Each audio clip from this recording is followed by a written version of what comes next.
Mes chers amis, nous allons maintenant découvrir un nouvel enseignement proposé ici par le Zohar dans la paracha de Teruma à la page 135b. Les premiers enseignements que nous allons essayer de découvrir ensemble portent sur l'importance et la grandeur du Shabbat.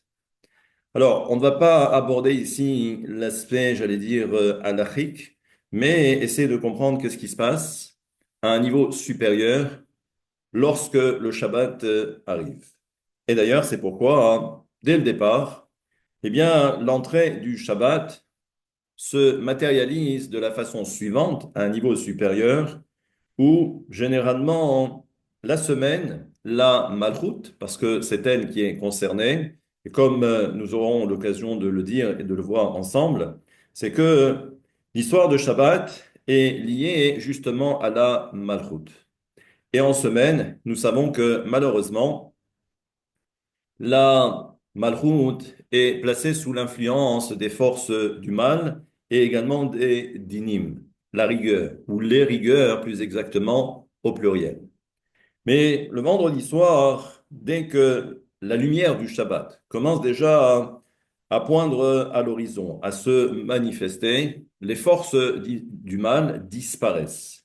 Et d'ailleurs, c'est pourquoi le Matok Midvash nous précise que à ce moment-là, eh bien, toutes ces forces du mal, ces forces, ce qu'on appelle les chitsonim, c'est-à-dire ces forces extérieures, tous ces dinim, eh bien, finissent par se cacher. Et elles se cachent dans ce qu'on appelle Théoma Rabba, c'est ce qu'on appelle cet abîme profond, qui provient de la Nokva. Nokva, ici, c'est la Malchut, certes, mais dans le domaine des forces du mal. Comme vous le savez, il y a cette équité entre la Kedusha et la Tum'a. Dans la Kedusha, il y a la Malchut que nous connaissons, et il y a également la Malchut dans les forces du mal. Maintenant, ce que nous dit le Zohar HaKadosh, c'est que Kulleu Arkin, c'est-à-dire que toutes les forces du mal, eh bien, disparaissent. Du moins, elles sont obligées de partir, de s'enfuir.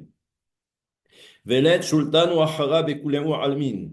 Ve'en shlita acheret bechol ha'olamot bia, ela kulam kor'im besafa be'ura beshem Hashem. C'est-à-dire que le pendant les 6 jours de la semaine, ce qu'on appelle Hol, donc tout ce qui est d'ordre du profane, c'est vrai que les forces du mal ont une emprise sur ce qu'on appelle les trois mondes inférieurs, Bria, Yetzira et Asiya. Mais lorsque commence à se dévoiler la lumière du Shabbat, eh bien, on voit que puisque ces forces du mal n'ont plus aucune emprise, même ces trois mondes que l'on vient de citer, comme le dit le Matog Midvash, tout le monde est Besafa, Berura, Beshem, Hashem. Tout le monde s'adresse à Kadosh Baruch Hu, Beshem, Hashem.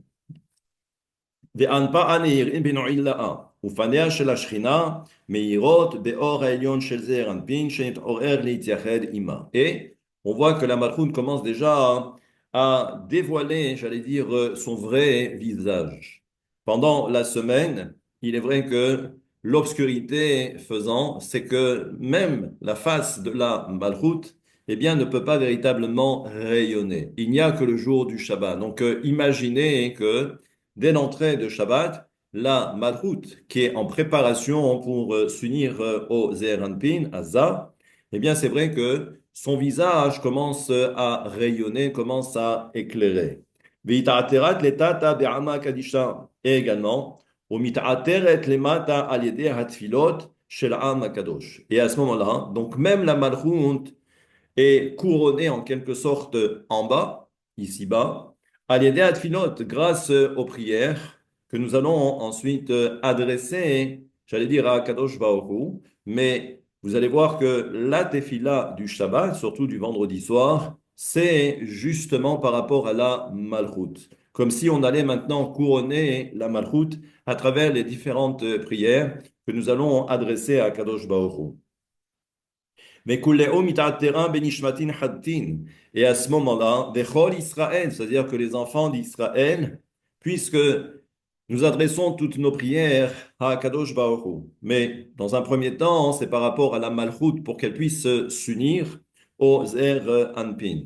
Donc de même que l'on va couronner la Malchut, eh bien, le peuple d'Israël également va bénéficier de ce qu'on va appeler ces neshamot chadashot, ces nouvelles âmes, she'em tosefet neram. C'est ce qu'on appelle la tosefet. Nous savons que il y a une lumière, pardon, une âme supplémentaire le jour du Shabbat que l'on appelle neran, c'est-à-dire nefesh, ruach et neshama. Donc, ce sont les trois niveaux d'âme. Anim shachot me'arat ashrina, parce que justement, c'est la Shekhinah qui va nous éclairer. Et comme elle va recevoir davantage de lumière, donc elle va pouvoir également éclairer les enfants d'Israël. Et cet éclairage, c'est justement cette tosefet, c'est cet ajout de lumière, mais également une âme supplémentaire. Keden sherotat tzluta levar chala, bechedva bin urun de anpin. Et on commence donc la tefila de Arvit, la tefila de l'Arvit, qui commence par Barechu et Hashem Amevorach. Ça, c'est le début de la tefila, d'après le Zohar. Même si d'après la halacha, on peut considérer que déjà, même avec l'histoire de l'Echadodi, mais on rentre pas là-dedans. Donc, on commence par Barechu et Hashem Hamevorach. Et le Zohar nous dit et Hashem, et Daika. Qu'est-ce que ça veut dire? Et, eh bien, en fait, il faut savoir que le mot et fait référence à la Malchut. D'ailleurs, vous remarquerez que dans le mot et, il y a Aleph et Tav. En fait, ce sont, comme pour ainsi dire, ce sont les deux lettres qui englobent les 22 lettres de l'alphabet. On commence par la lettre Aleph et on termine par la lettre Tav. Et qu'est-ce que nous dit le Matok Midvash? Keneged Ashrina Anikret Het, parce que la Shechina est appelée Het, les fiches Keilula Mikav Bet Otiot, parce que la Shechina contient les 22 lettres de l'alphabet. Begin les Miftah les Gaba Bivra, Kedel Iftoach et Atfila l'El Shabbat, Ichvod Ashechina Bivracha. Donc on commence justement la Tefila pour l'honneur de la Shechina, et on commence justement par cette bracha. Barechu Et. Il faut maintenant en bénir et. Kima shanu mekabelim belel Shabbat, tosefet aniran, hu aliada, lachen raoui shenevarech ota. Parce que le vendredi soir, on reçoit ce qu'on appelle donc cette âme supplémentaire, qui est triple, mais ensuite ça va dépendre du travail de chacun. Il y a de ceux qui vont avoir un nefesh, ceux qui vont avoir également nefesh et ruach, il y en a qui vont avoir nefesh, ruach et neshama. Et tout va dépendre de tout ce que l'on a fait pendant la semaine. Mais le vendredi soir, ce qu'il faut retenir, c'est que on s'adresse pour l'instant à la Malchut. Sous-entendu que le vendredi soir est dédié à la Malchut et on va voir que le lendemain, donc la journée, c'est pour le Zeher Anpin. Et là aussi, on va recevoir également une lumière supplémentaire qui proviendra du Zeher Anpin.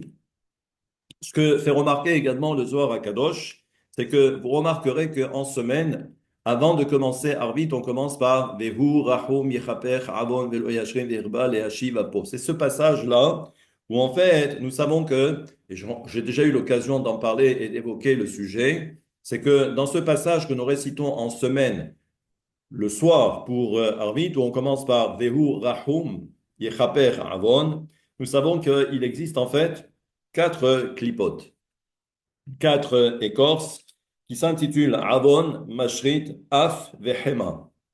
Et pourquoi est-ce que l'on cite ce passage le soir, la nuit et en semaine? C'est parce que nous savons que ensuite la tefila et la prière et également les neshamot du peuple d'Israël qui ensuite vont devoir aller, j'allais dire, en direction de la Malchut. Parce que de toute façon, c'est la Malchut qui récupère non seulement les téphilotes, les prières du peuple d'Israël, mais également le soir, lorsque l'on va dormir, les neshamot du peuple d'Israël vont devoir voyager pour arriver jusqu'à la Malchut. Mais nous savons que en semaine, eh bien, on va voir que toutes ces téphilotes et également toutes les neshamot du peuple d'Israël vont devoir transiter par ces quatre clipotes, par ces quatre écorces.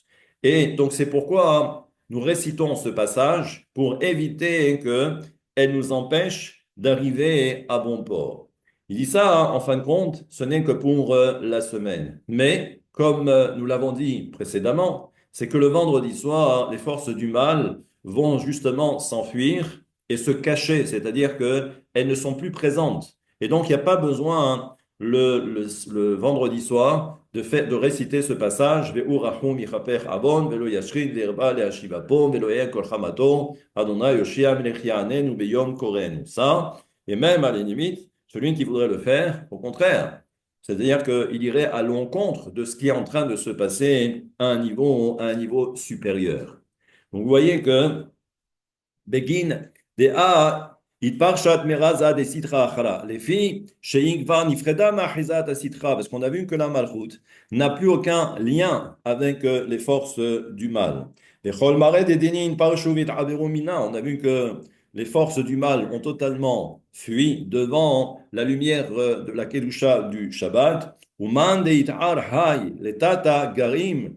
Et donc c'est pourquoi il faut surtout pas, parce que celui qui réciterait ce passage, c'est comme s'il permettait aux forces du mal de revenir, comme si on était en semaine.